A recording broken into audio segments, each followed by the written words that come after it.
পাথর উঠলো সে যে মসজিদের গড়ন, আজও বাড়েনি বাড়বে কবে ইমামদের বেতন, আজও বাড়েনি বাড়বে কবে ইমামদের বেতন।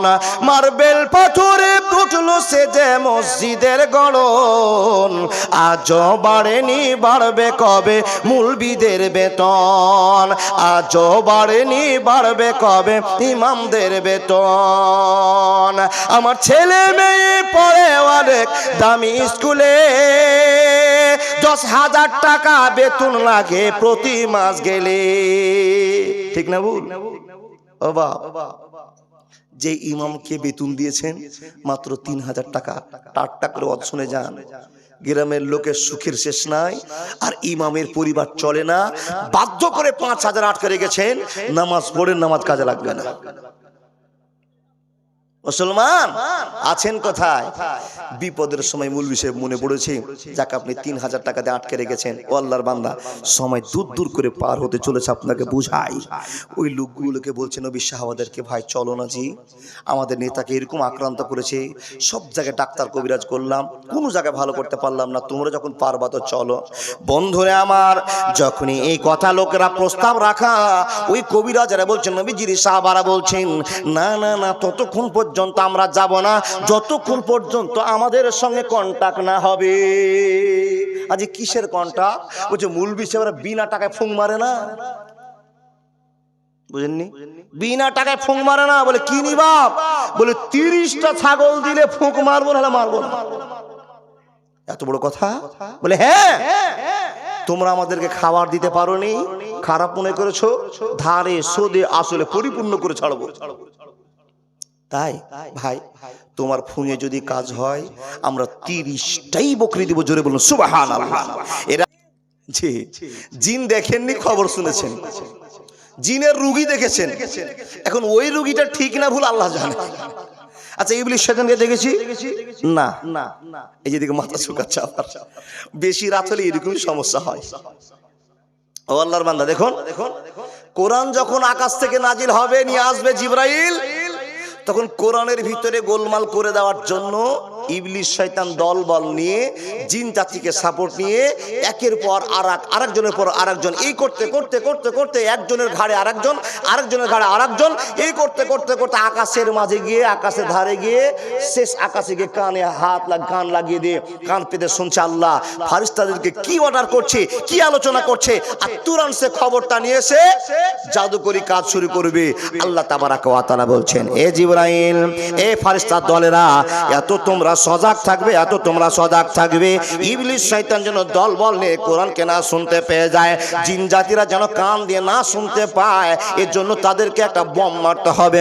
কেমন বম মারবো আল্লাহ? বলে তারা যখন একের পর এক পা দিয়ে কোরআনকে শোনার জন্য আকাশে কান লাগাতে আসবে, ফারিস্তারা রে দেরি করবে না, তোমরা বম ছুটতে আরম্ভ করবে, গোলা বারুদ ছুটতে আরম্ভ করবে, আঘাত করতে আরম্ভ করবে, ওই জিন জাতিকে ইবলিস শয়তানের দলকে শেষ করে দিতে হবে। ঠিকই পরামর্শ আছে।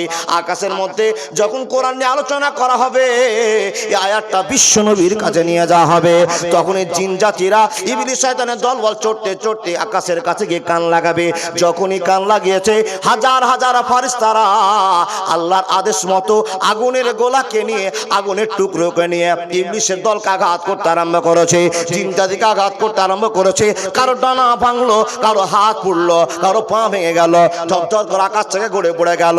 বন্ধুরে আমার, ঠান্ডা মাথায় জিবরিল আমিন বিশ্ব নবীর কাছে কোরআন নিয়ে এসে বলছেন, নবী গো, আপনার উম্মতের কাছে যে গল্পটা পাস করা হয়েছে, নবী গো, আপনার উম্মতকে মদ খাওয়া যাবে না, সুদ খাওয়া যাবে না, একটা একটা করে আকাশের খবর নিয়ে আসে আর বিশ্ব নবীর কাছে ঢালতে আরম্ভ করে।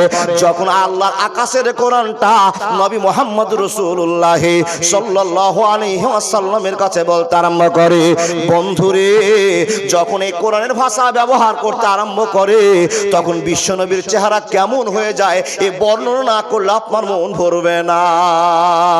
হয়নি, হবে না, হতে পারে না আমার নবীর সাথে কারো তুলনা।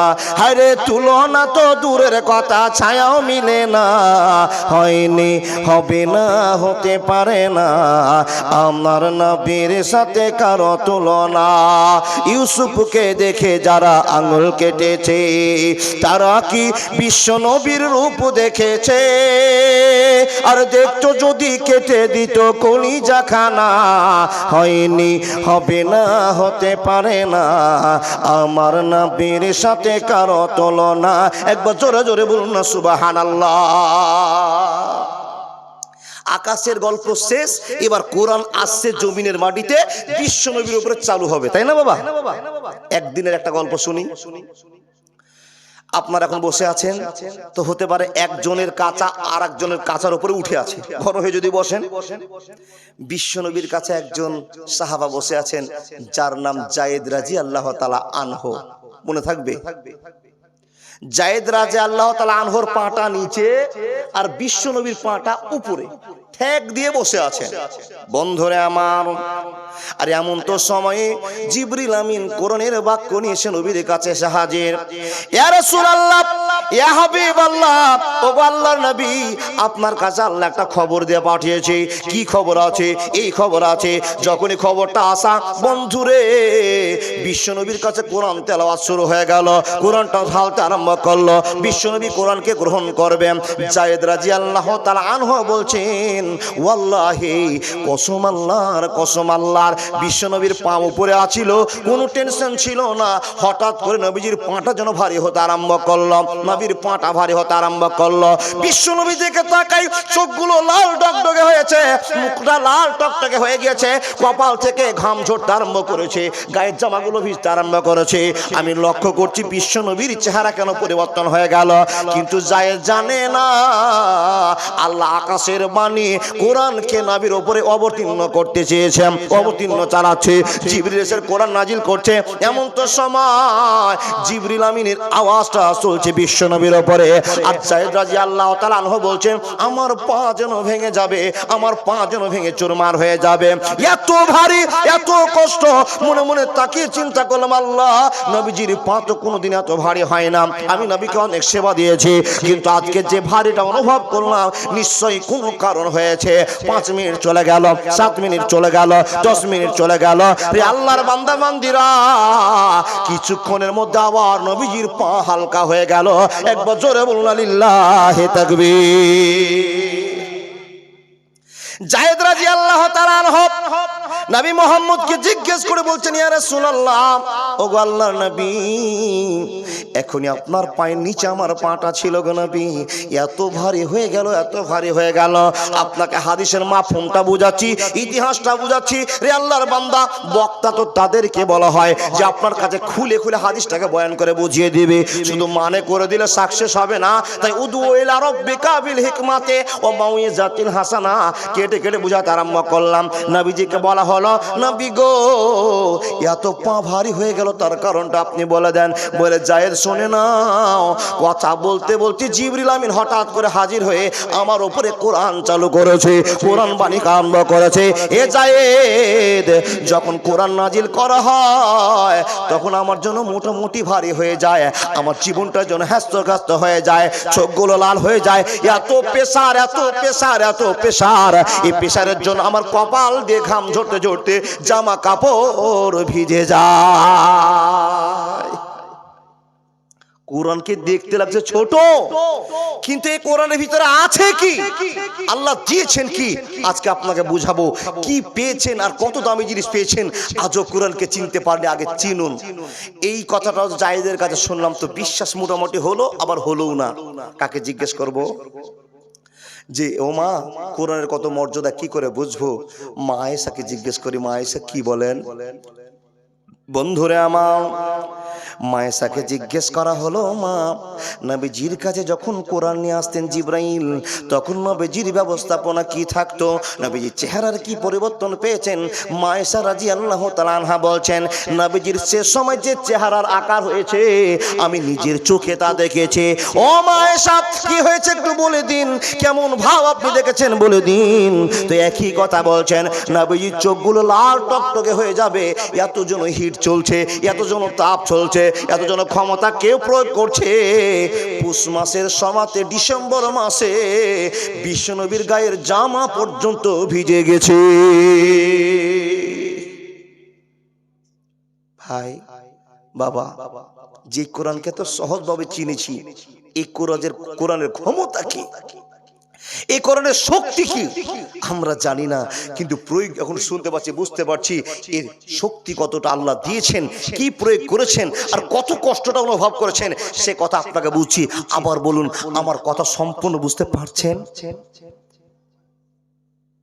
জি, যদি বুঝে থাকেন এবার আপনাকে বলবো, কোরআনে কি পেয়েছেন, কি আছে যার জন্য এত শক্তি, এত হিট, কি পেয়েছেন এবার আপনাকে দিতে আরম্ভ করলাম। এখানে যতগুলো মানুষ আছে, কোন মানুষকে হাত দেখে বলতে পারবেন আমার দেহে কোনো অসুখ নাই? আছেন কেউ? একটা না একটা বিপদ আপনাকে ধরেই আছে, কথা ঠিক না ভুল? বন্ধু, যদি ধরে থাকে এই অসুখটা সারাবার জন্য কার কাছে যাবেন? আমাদের চিন্তা ভাবনা নাই, সোজা চিন্তা ভাবনা একটা জায়গাতে টাকা থাকলেই যত বড় অসুখ হোক না কেন ডাক্তার ভালো করবেই, কিন্তু যেই চিকিৎসার ওষুধ নাই তার নাম হলো মরণ। কি বলেন? এখন কোন অসুখ হলে কোন জায়গাতে আরোগ্য আছে, সেখানে গিয়ে আপনি ভালো হবেন। দেখেন, আশা আছে রব আমাকে ভালো করবে, কিন্তু ওষুধও খাচ্ছেন, ভরসা কার আছে? আল্লাহ। সে ভরসার আগে ছোট্ট একটা জিনিসের উপর ভরসা করতে হবে। সেই জিনিসটা কি সবাই বলুন তো?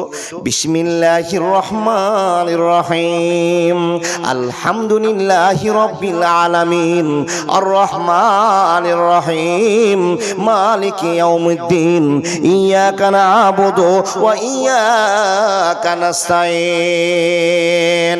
বন্ধুরে আমার, আল্লাহ তাবারাক ওয়া তাআলা বলছেন, হে মানুষের দল, আমি আল্লাহ তোমাদেরকে ভালোবেসে মুসলমান বানালাম, আমি আল্লাহ ভালোবেসে তোমাকে দুনিয়াতে সংশোধন করার খবরটা দিলাম, আমি আল্লাহ ভালোবাসা দেখার পর তোমাদের কাছে নবীকে পাঠালাম। হে মানুষের দল, আমি তোমাদের কাছে কষ্টের বিনিময়ে আমি কোরআনকে পাঠালাম, তোমাকে বড্ড ভালোবাসি তার কারণে।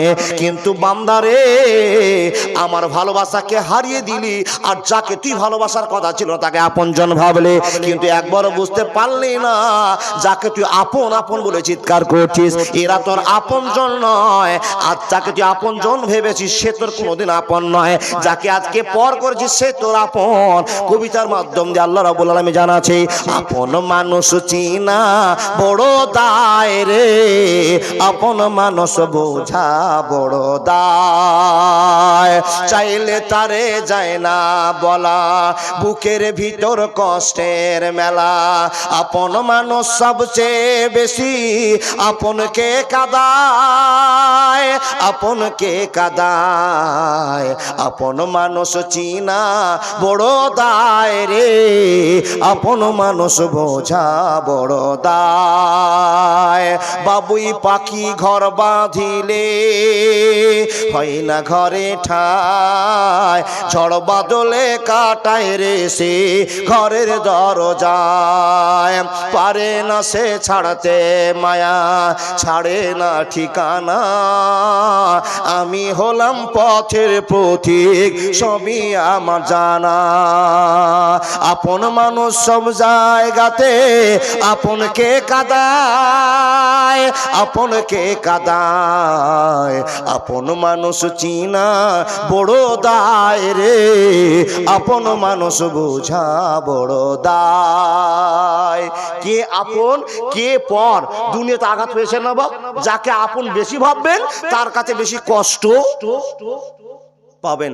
তাই তো আল্লাহ আপনাকে আপন ভেবে পৃথিবীর সম্পূর্ণ সাথ দিয়েছে, আর আপনাকে আপনিই বেশি কষ্ট দিচ্ছেন। আল্লাহ বলছেন বান্দা ডান বাম সামনে পিছন যেখানেই যাবে সুম্মা ইলাইহি তুরজাউন, আমার কাছে ঘুরে ফিরে আসতেই হবে। আর যখন তুমি আসতেই হবে মনে করে নিয়েছো, আর একটা খবর শুনে নাও, ইন্না ইলাইনা ইয়াবাহুম সুম্মা ইন্না আলাইনা হিসাবাহুম। আসতে যখন হবে আমার সামনে তোমাকে হিসাবও দিতে হবে। তাহলে কোনো অপশন নেই। কোরআনের ভিতরে আছে কি, একটু ট্রিটমেন্ট শুরু হবে। বলতে শুরু করলাম, সবার কাছে আবার আমার একটা আবেদন, নামাজ কে কে পড়েন একটু হাত দেখান। আলহামদুলিল্লাহ আলহামদুলিল্লাহ, মনটা বড় ভরে গেল গো বাপ। 100টার ভিতরে 90টাই হাত তুলেছেন, মানে 10টা এখনো বাদ আছে। এই 10টা লোক নামাজ যে শুরু করেনি কেন তা জানি না, ওকে কি আটকে রেখেছে এটা বুঝতে পারি না। আল্লাহর বান্দা, তাহলে সকলেই এখানে যতই মানুষ আছে আর একবার মহব্বতের সাথে হাত দেখা বলুন তো, ফাতিহা সূরা কে কে জানেন? তুমি জানবে না তো জানবে কি?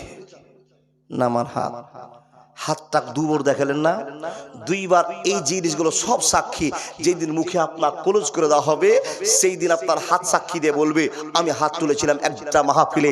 সেই দিনটা, তারিখটা, সময়টা নির্ধারণ করা থাকবে। জীবনের পরিচয় উল্টে যাবে ইনশাআল্লাহ। তৃতীয় নম্বরে হাত তুলে বলুন সূরা ফাতিহার মানে সবাই জানি। হাত দেখা,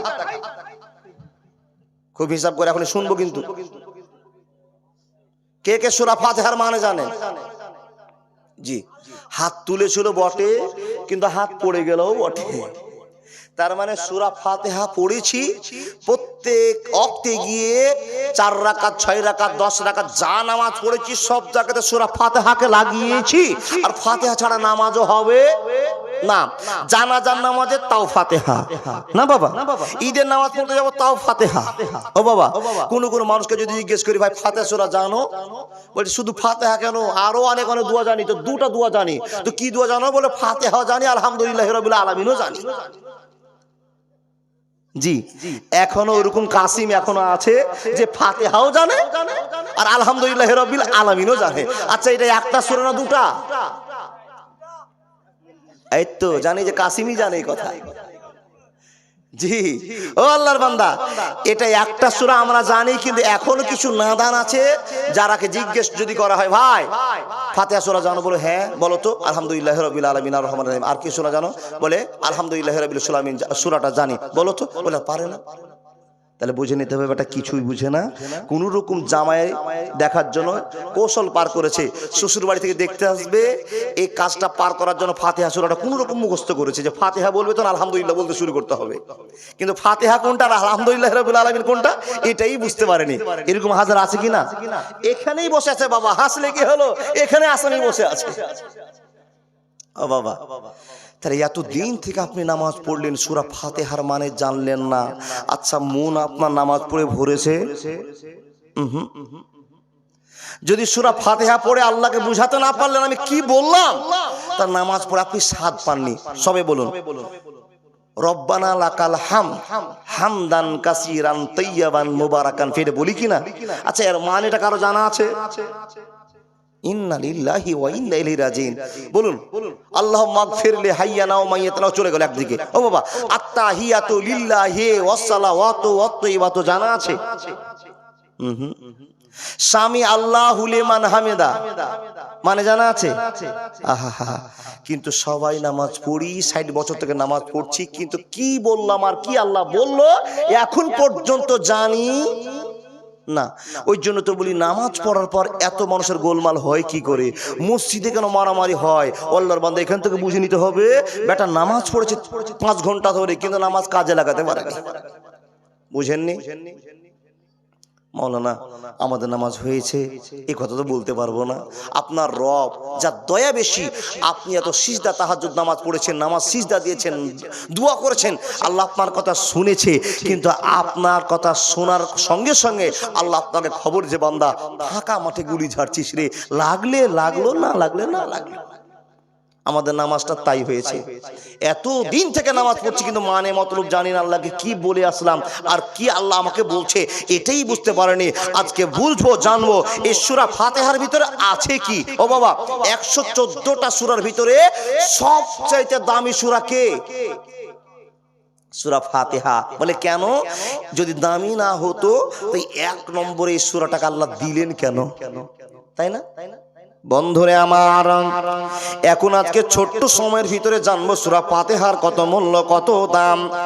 বন্ধুরে আমার, সূরা ফাতিহা, সূরা বাকারা, এই করে করে সূরা নাস পর্যন্ত যত সূরা আছে সবচেয়ে দামি সূরার নাম হলো সূরা ফাতিহা। এখানে মাত্র 7টি আয়াত আছে, আর 7টা আয়াতের ভিতরে কত গুণ ভরা আছে, কত ভালোবাসা আছে। বন্ধুরে আমার, পৃথিবীতে যত বক্তা আছে সব মানুষগুলো যদি, সব বক্তাগুলো যদি সূরা ফাতিহাকে নিয়ে যদি আলোচনা করতে শুরু করে যায়, বছর বছর শেষ হয়ে যাবে, সূরা ফাতিহার গুণ বলে শেষ করতে পারবে না। হে আল্লাহর বান্দারা, তাই তো আপনাকে সংক্ষিপ্ত আকারে শোনাতে আরম্ভ করলাম। একবার মানেটা আপনি বুঝে নেন। আলহামদুলিল্লাহি রাব্বিল আলামিন, সমস্ত প্রশংসা আল্লাহ তোমার। একটা হলো। 2 নম্বরটা বলতে আরম্ভ করলাম আর রহমানির রহিম, মানেটা বুঝে নেন, তুমি রহমান তুমি রহিম। শর্ট করে বলছি বাবু বুঝার জন্য। মালিক ইয়াউমিদ্দিন, বিচার দিবসের তুমি একমাত্র মালিক। ইয়াকা না'বুদু ওয়া ইয়াকা নাস্তাইন, তোমারই ইবাদত করি, বিপদে পড়লে তোমার কাছে সাহায্য চাই।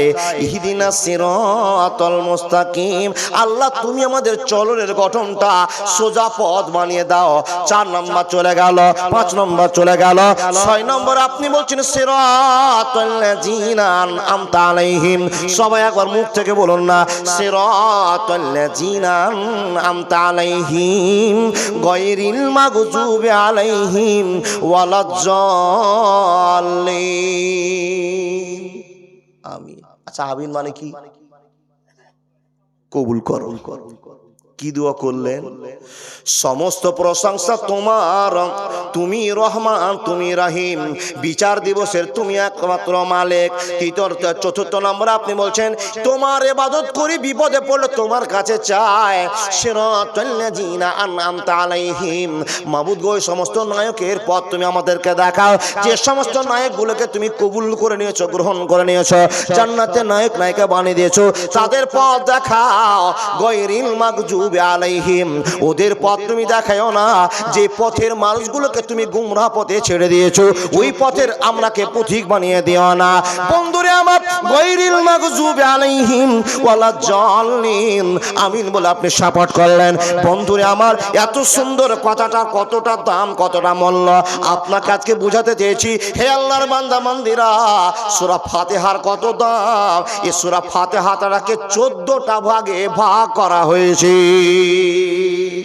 আমরা একটা জানি সূরা ফাতিহা, কিন্তু সূরা ফাতিহার আরো 13খানা নাম আছে। এই সূরাটার কত দাম আপনাকে বলি। আল্লাহর বান্দা, একখানা হাদিস বললে বুঝতে পারবেন এই কোরআনের ভিতরে আল্লাহ দিয়েছেন কি। যতটি সূরা আছে তার ভিতরে যতটি আয়াত আছে, এক একটা সূরা এক একটা আয়াতের মানে আসমান জমিন পাহাড় নিতে পারেনি, তার জন্য ত্যাগ করেছিল আল্লাহ। আমরা পারবো না, আমরা মানুষ নিয়েছি। আজকে এক একটা আয়াতের মানে আপনাকে বলে যাচ্ছি। ও আল্লাহর বান্দা, আপনাকে বলি, এই করে করে সূরা ফাতিহার অনেক নাম আছে, তার ভিতরে একটা নাম হলো শেফা। কি বললাম? তাহলে একটা ফাতিহা, এই সূরা ফাতিহাকে আরেকবার বলা হয় শেফা, আরেকবার বলা হবে উম্মুল কোরআন। আচ্ছা, উম্মুল কোরআন মানে কেউ কারো কি জানা আছে? বলেন না। উম্মুল মানে মা, আর কোরআন মানে তো কোরআন। তাহলে কোরআনের মা কাকে বলা হয়? সূরা ফাতিহাকে। মাওলানা, সূরা ফাতিহাটার এত দাম, একটু বলুন না, আলোচনা করি। এবার হাদিসের দিকে আসেন। ও আল্লাহর বান্দা, আল্লাহ এর মর্যাদা কত দিয়েছেন, যেটা বলেছিল আকাশ জমিন পাহাড়, কিন্তু আমরা মানুষ আজও পর্যন্ত বুঝতে পারিনি, কিন্তু কোরআনের দায়িত্ব নিতে পেরেছি। যারা চলে যাচ্ছেন একবারে ভুল করে দিলেন। এখন হলো ওয়াজ। হাদিসটা শুনুন। নবীজির কয়েকজন সাহাবা, কি গো, তাকান তাকান তাকান তাকান, নবীজির কয়েকজন সাহাবা কোনো এক যুদ্ধে কিংবা কোনো একটা কাজের প্রয়োজনে যাচ্ছিলেন দলবদ্ধ হয়ে 5-7 জন সাহাবা। এমন তো সময়তে রাস্তায় চলতে চলতে পেটে ক্ষুধার ভাব, পেটে ভোগ লেগেছে।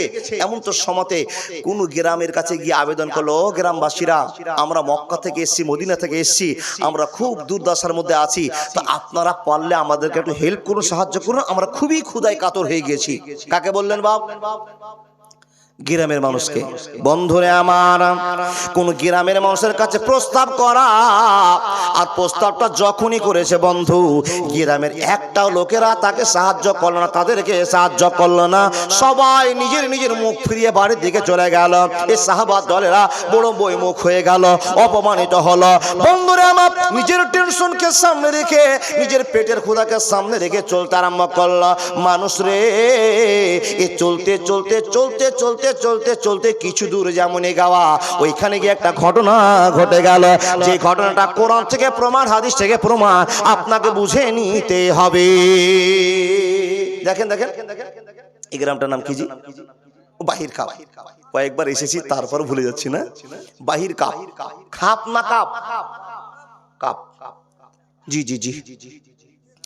এই গ্রামের লোকের কাছে নবীজির সাহাবারা আবেদন করলো, ভাই আমরা খুব ভুক্তভোগী মানুষ, তো আপনারা আমাদেরকে একটু সাহায্য করুন কিছু খাবার টাবার দিয়ে।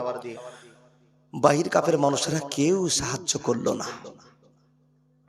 সবাই নিজে নিয়ে চলে গেল। লোকগুলো কেউ যদি সাহায্য না করে তো দাঁড়িয়ে থাকবে বা নিজের পথ থেকে চলে যেতে লাগলো। হঠাৎ করে একটা ঘটনা ঘটলো, ক্লিয়ার করে আপনাকে ঘটনাটা বোঝাই। এই গ্রামের একজন নেতা আছে, মেম্বার আছে, গ্রামের একটা গোত্রীয় নেতা আছে, খুব দামি লোক। হঠাৎ করে এই লোকটাকে কিছুতে একটা আক্রমণ করেছে, হয় সাপ হোক, কুত্তা হোক, কোনো কিছুতে হোক কেটে দিয়েছে। নেতা খুব অসুস্থ, খুব গুরুতর অবস্থা হয়ে গেছে। এমন তো সমাজে কবিরাজ, ডাক্তার, যত রকমের কাজ করা সবাই করেছে, কিন্তু ওই গোত্রীয় নেতার কোন রকমের সুস্থতা দেখতে পায়নি। যখন মানুষ বিপদে পড়ে তখনই তো আল্লাহকে স্মরণ করে। কি বলেন? আপনি এখন ভুলে আছেন, এক্ষুনি একটা ঘটনা ঘটে যাক, যেই মুখ থেকে দিনে একটা আল্লাহু আকবার বের হয়নি, ওই মুখ থেকে 1000 বার আল্লাহু আকবার বের হবে। কথা ঠিক না ভুল? তাই তো বলি, দুঃখীর মর্ম দুঃখী জানে, সুখী জানে না। চিরজীবন আমি তোমায় যেন স্মরণ করে, দেখার জন্য চোখ দিয়েছো, শোনার জন্য কান, সবই তোমার দান গো মাওলা, সবই তোমার দান। তোমার দানের নাই রে সীমা, আল কোরআনে প্রমাণ। খাওয়ার জন্য মুখ দিয়েছো, বুঝার জন্য তেল, সবই তোমার দান গো মাওলা, সবই তোমার দান। তোমার দানের নাই রে সীমা, আল কোরআনে প্রমাণ। একবার জোরে বলুন না সুবহানাল্লাহ। বন্ধুরে আমার, আপনাকে বলা হয়েছে, কারণটা বলতে আরম্ভ করেছিলাম, যখন মানুষ বিপদে পড়ে তখনই আল্লাহকে বলে স্মরণ করে। মনে করেন বাবা, আল্লাহকে যদি স্মরণ হয়, আল্লাহর স্মরণটা তখন আবার দুনিয়ার মানুষের উপর নেমে আসে। আল্লাহকে তো হাতে পাবো না, কিন্তু আল্লাহর একজন বন্ধু আছে যার নাম হলো মুলবি সাহেব। সুবহানাল্লাহ বললেন না? আল্লাহকে তো হাতে পেলেন না, বিপদে পড়ে গেছেন। যখন বড় বিপদ, তখন আপনার আল্লাহর কথা স্মরণ হলেই মুলবির কথা স্মরণ হবে। কথা ঠিক না ভুল? দেখেন, একটা বাচ্চার কোন ঘটনা ঘটে গেছে, তখন আপনি কি করলেন জানেন? এদিক ওদিক সব কবিরাজি শেষ হয়ে গেল।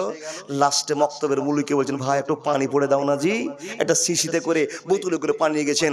মুলবি সাহেব বলছে, হ্যাঁ গো, দুনিয়া সব শেষ করে দিয়ে আমার মতো খ্যাপা মুলবির কাছে এসো ফুঁক দিতে, আমার ফুঁকে আর কত কাজ হবে। কিন্তু বাপ, সবকিছু শেষ করে দেওয়ার পর মুলবি সাহেবের কাছে এসছেন। মুলবি সাহেব 3টা ফোঁক মেরেছে। আচ্ছা বলুন তো, কোন কালাম বলে ফোঁক মারে আপনাদের জানা? সূরা ফাতিহা। আচ্ছা আপনি তো 1000 বার ফোঁক দিয়েছেন, তো ফোঁকে কাজ হয়েছে? মাওলানা সাহেব, কি করে কাজ হবে? জয়টা ফোঁক মেরেছি, আর ফোঁকের সঙ্গে 1000টা গুটকার দানা পড়েছে, ওই ফোঁকে কাজ হবে? জয়বার ফুঁক মেরেছি তো এবার খালি গুটকা বের হয়েছে মুখ থেকে, তো ফুঁকে কাজ হবে? তো বাপ, তো বিশ্বাস কাকে মনে হলো আপনার? আল্লাহকে যখন আপনি বলে আল্লাহ আমাকে সুস্থতা দান করো, আল্লাহ বলছে যা মসজিদে কোরআন রাখা আছে আর মসজিদের মুলবি রাখা আছে ওর কাছে খোঁজ কর ইমানের সাথে, ইন্নাল্লাহা তাইয়্যিবুন লা ইকবালু ইল্লা তাইয়্যিবা।